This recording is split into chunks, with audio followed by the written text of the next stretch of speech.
How come every time I talk about something, it just happens? First, I talked about Tomb Raider back in July, and then 2 months later, they announced a remaster of the 3 games plus the expansion packs. Then all of a sudden, Cavern of Dreams comes to Nintendo Switch, which is just beyond crazy. I don't know what's going on with me. It's something every time I just talk, magic things just happen all of a sudden in terms of gaming. But here we are, Tomb Raider Remastered Trilogy. Now, let me just say something about this, right?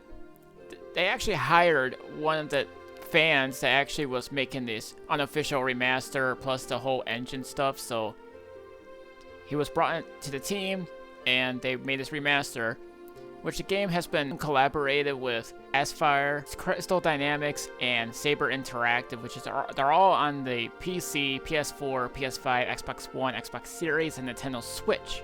You know, I think this is the first time since Nintendo Wii we've had a Tomb Raider game on the system.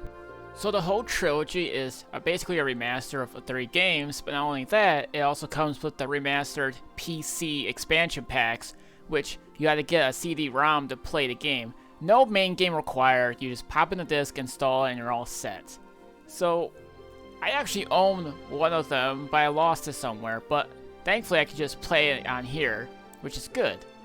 So, like I was mentioning, some games I would just say that certain games, like Tomb Raider 1 and 2, would get its own gold version where they come in bundles of the main game and the expansion pack all together. So the first one was Unfinished Business, which has 4 levels.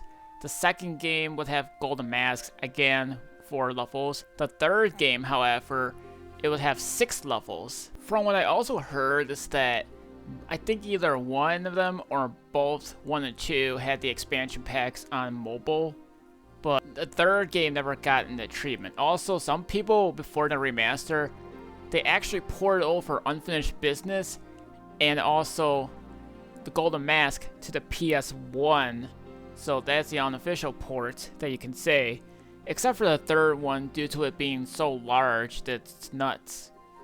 But thankfully, if anyone missed out the PC expansions and never got to play them, well, I know you guys can say, well, the 1, 2, 3 are on Steam already, so what's the point?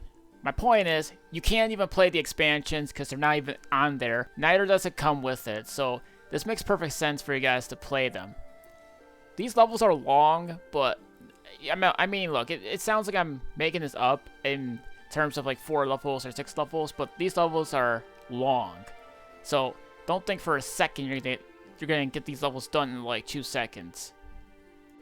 I'm not gonna sit here and review every game on here. What I'm going to talk about is the features and whatever else in the game. So let's just get the features out of the way because I'm pretty sure most of you guys want to know what has been new added into the game. So the first one I'd like to talk about is that you could play either remastered or the classic graphics. By pressing the start button, you can switch anytime, even through cutscenes and main menus. You could do this basically any time given.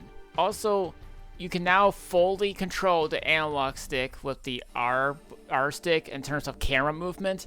Now, I know you guys are going to say that the third game or any other games that utilize the DualShock can utilize it, but it was only for you to look around in terms of like looking, not controlling the camera, which is completely different.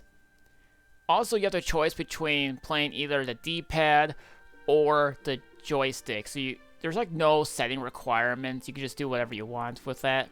There's also action indicators, which they're automatically turned on for some reason, but you can turn them off if you really want to. Also, you can change controls too, like button mapping, or if you guys want to, you can play the modernized version, meaning you can go switch to modern controls. You'd be playing it like if it was Tomb Raider Legends or Anniversary. Although the movement is fine, it's just I'm not used to that entire environment of that one. Plus, I had trouble trying to control it anyhow, so I just prefer the originals. I should also mention now that you can finally save at any given point. No crystals required. The only ones that were required back then was 1 and 3, because at certain points of 1, you had to go to a crystal and save. The third game, you grab a crystal and you save at any point. But in the third game, as being remastered, you can just grab them as collectibles. Like, I'm sure there's gonna be some sort of trophy for you to earn, but hey, at least you can finally save at any given point without any restrictions. That is a huge game changer and a good decision by whoever thought it was a good idea, which, in hindsight, it is a good idea in the first place. Also, if people are gonna claim the controls are bad, well, I hate to break it to you, but you must be new, because this is old school stuff, and you're just gonna have to sit here and learn, and you just gotta get used to is what I'm saying, because it takes time and effort. The only games we haven't got remastered yet is Tomb Raider 4, The Last Revelations, and Chronicles, which are the only two missing. Also, for those who likes the achievement hunt, there are over 200 trophies or achievements for you guys to unlock. That's a lot of trophies. So you guys have a whole lot to do. Some of these ones are also hidden, so you just got to learn how to earn them yourselves. Also, all these games aren't packaged separately, like in terms of apps. It all comes into one bundle. So meaning when you go to the menu, you can change the game anytime by swiping up or down. You could also play the expansion packs by pressing the book.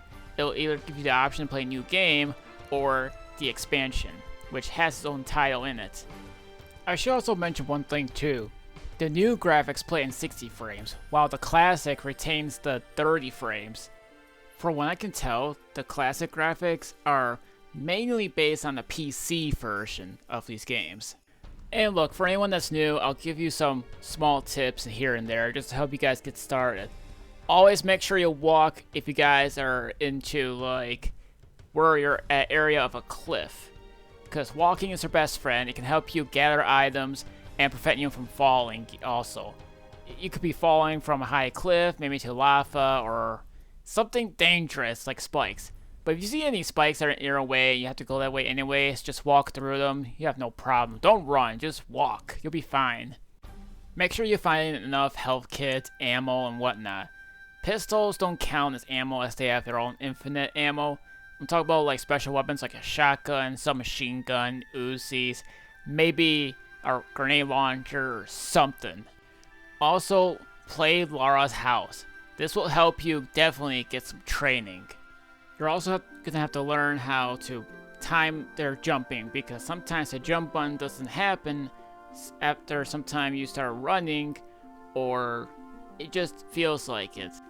Also, when you're in Lara's house, make sure you eliminate the most dangerous man on the planet, the old man.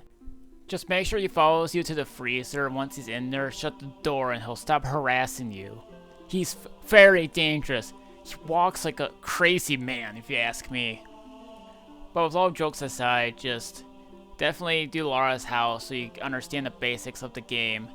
So you can understand how to run, walk, climb, grab on ledges, and whatever. Anything that you need in order to get you guys started into the game.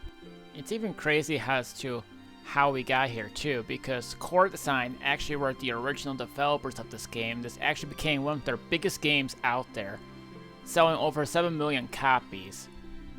It's also nuts because after they got done making the fourth title, they just wanted to stop making Tomb Raider games entirely. But Eidos says no, and they wanted more Tomb Raider games, so they made Chronicles, and then later, one of the most failure of a game in the series, Angel of Darkness, which I really don't feel like talking about because that's how bad a game is. And every time anyone will tell you how bad a game is, it's bad. I played this game like a couple of times and I could just see how bad a game is. It almost killed the franchise, but it killed the studio, which is even more crazy than anything. They were going to do a remake of the first game, but Crystal Dynamics took over, and we all saw how that went.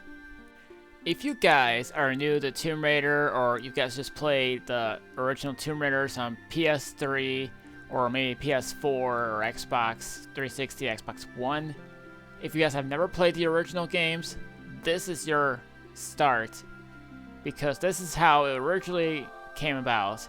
There are some handheld Tomb Raider games, but nothing has been released yet in terms of like Game Boy Advance games, so that's pretty much it from here and then. You guys will be having a lot to do in terms of puzzle solving, finding ways to complete levels, and whatever too. So All I can say is defend yourself, watch where you're going, look around to see if there's any secrets, and keep your toes because you may fall or something dumb might happen. So all I can say is just watch what you're doing. So be careful when you play the game because sometimes you guys might get a little clumsy.